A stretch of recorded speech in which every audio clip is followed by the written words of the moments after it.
咁呢個樓盤嘅話，我都拍過 M 多次噶啦。咁點解今日都仲係要嚟呢個樓盤呢？咁呢個樓盤嘅話，搞緊活動嘅，而家喺清緊棟嘅階段，23棟、24棟嘅。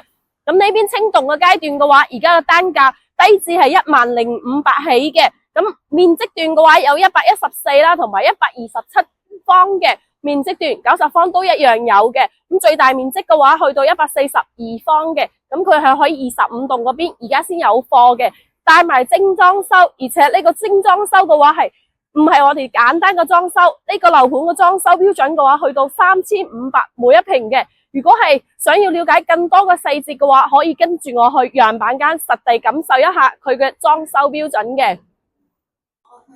咁我哋而家嘅話係嚟到咗呢一套房嘅樣板間127方，做咗南北通透嘅。咁我哋而家睇出去個視野景觀係冇遮冇擋嘅。咁呢個視野嘅話係非常之 OK 啦。咁我哋樓上嘅話都有一套22樓嘅喺度賣緊，咁單價稍微會高少少，因為樓層高嘅話，佢總價同埋單價都會高啲啲啊。咁而家嘅話，跟住我睇下呢一套房嘅交標以及我哋呢一邊嘅戶型究竟係點嘅。咁呢一套房嘅話，咁佢個交標嘅話都係非常之高啦。咁入嚟嘅話，我哋嘅門嘅話都係非常之厚實嘅實木德曼木嘅。咁呢邊嘅話入門就有我哋嘅鞋櫃啦，都係啲實木嘅。開發商嘅交標都係非常之高啦。咁我哋東芝嘅空調啦，咁我哋啲吊頂都係開發商嘅交標嚟嘅喎。咁呢套房嘅南北通透有2個陽台，呢邊係朝北嘅，放我哋洗衣機。如果你唔中意，可以封窗都 OK 噶。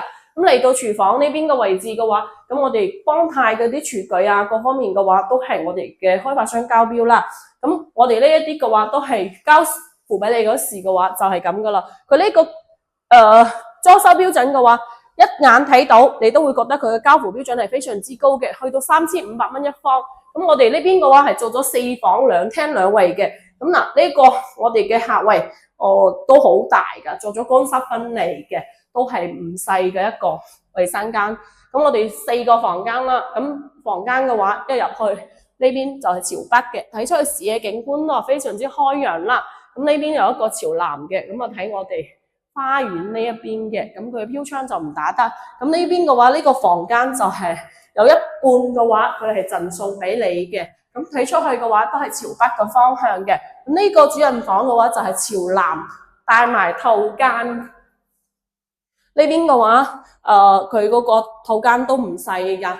咁飄窗嘅話，開發商都幫你打埋噶啦。咁如果係話最近想響愛七路呢一邊揾啲帶裝修比較好嘅，同埋我哋交標比較高嘅話，咁你都不妨過嚟了解下呢一個樓盤嘅。